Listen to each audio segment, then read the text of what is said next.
പ്രബുദ്ധന്മാരെ നമസ്കാരം. ഞാൻ നമ്മുടെ സ്വന്തം തനിനാടൻ ചങ്ങാതി. കഴിഞ്ഞ 10 വർഷത്തെ ഭരണത്തിൻ്റെ ഒരു ചെറിയ നേട്ടങ്ങളാണ്, നമ്പർ 1 കേരളത്തിൻ്റെ നേട്ടങ്ങളാണ് ഞാൻ നിങ്ങളുമായിട്ട് പങ്കുവയ്ക്കാൻ പോകുന്നത്. ഒന്ന്, നമ്മുടെ യുവതലമുറയെ ലഹരിക്ക് അടിമയാക്കി. പാർട്ടിക്കാരെല്ലാം ലഹരി മാഫിയായിട്ട് പ്രവർത്തിച്ചു. രണ്ട്, ഇലക്ട്രിസിറ്റി ബില്ല്, വാട്ടർ ബില്ല് എല്ലാം ഇന്ത്യയിലെ ഏതൊരു സംസ്ഥാനത്തിനെക്കാട്ടിയും 7 ഇരട്ടി വലുതാക്കി. കരം 7 ഇരട്ടി വലുതാക്കി. അതുപോലെ തന്നെ സ്റ്റാമ്പ് ഡ്യൂട്ടി 10 ഇരട്ടി വലുതാക്കി. ഇന്നിപ്പോൾ ഒരു പാവപ്പെട്ടവൻ ഒരു വീട് വയ്ക്കണമെങ്കിൽ പോലും 4 ലക്ഷം രൂപയുടെ വീട് വയ്ക്കണമെങ്കിൽ പോലും 1 ലക്ഷം രൂപ കൊടുത്ത് പെർമിറ്റ് എടുക്കേണ്ട ഒരു അവസ്ഥയായിട്ട് മാറി.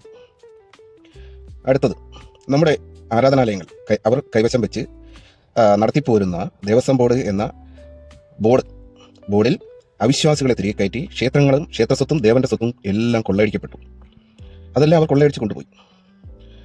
5, സാധാരണ ജനങ്ങൾക്ക് ജീവിക്കാനുള്ള മാർഗം ഇല്ലാതായി. ഗവൺമെൻറ് കടമെടുത്ത് ഒരു വഴിക്കായി. ഒരു സംരംഭം തുടങ്ങാനായിട്ട് പ്രവാസിയോ ആരെങ്കിലും കേരളത്തിലോട്ട് വന്നു കഴിഞ്ഞാൽ നോക്കുകൂലി മേടിക്കുന്ന യൂണിയനുകൾ സമ്മതിക്കാതെ അവർ ആത്മഹത്യ ചെയ്യുന്ന ഒരവസ്ഥയിലോട്ട് മാറി. അതായത് കേരളത്തിൽ ഇപ്പോൾ ഒരു ജെട്ടി ഉണ്ടാക്കുന്ന ഫാക്ടറി പോലും ഇല്ല എന്നാണ് മനസ്സിലാക്കുന്നത്. കോടിക്കണക്കിന് ആസ്തിയുള്ള പല സംരംഭങ്ങൾ തുടങ്ങുവാനായിട്ട് മുന്നോട്ട് വന്ന കിറ്റക്സുകാരനെ ഓടിച്ച് ആന്ധ്രയിൽ എത്തിച്ചു. അപ്പോൾ നിങ്ങൾ ഈ ഭരണ നേട്ടങ്ങളെല്ലാം ഒന്ന് ഉൾക്കൊള്ളണം. അതേപോലെ തന്നെ സാധാരണക്കാരൻ്റെ ജീവനും സ്വത്തിനും സംരക്ഷണം ഇല്ലാതെയായി. എന്താണ് നിങ്ങൾ മനസ്സിലാക്കുന്നത്? സാധാരണക്കാരൻ ഒരു പരാതിയുമായിട്ട് ചെന്നാൽ എതിർ സ്ഥാനത്ത് പാർട്ടിക്കാരനാണെന്നുണ്ടെങ്കിൽ അവന് ദ്രോഹമേ ആ നിയമപാലകരിൽ നിന്ന് കിട്ടുകയുള്ളൂ.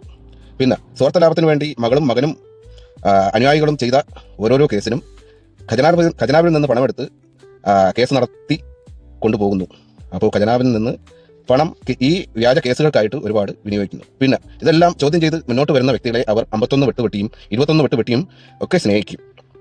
സ്വന്തം പാർട്ടിക്കാരന് പോലും രക്ഷയില്ലാത്തൊരവസ്ഥയാണ്.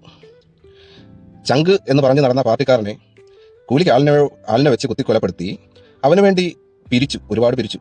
ആ പിരിച്ച പൈസയൊക്കെ അവൻ്റെ വീടിനോ അവൻ്റെ ബന്ധുക്കൾക്കോ തുച്ഛമായ എന്തോ നൽകിയിട്ട് ബാക്കി അവർ പാർട്ടി ഫണ്ടിലോട്ട് മാറ്റി.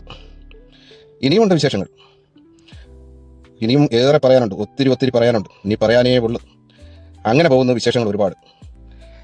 കുംഭകോണം, അഴിമതി കുംഭകോണം, A to Z മുതൽ കൊറോണ വന്നപ്പോൾ മുതൽ അഴിമതി കുംഭകോണം. 2 പ്രളയം വന്നു, അഴിമതി കുംഭകോണം.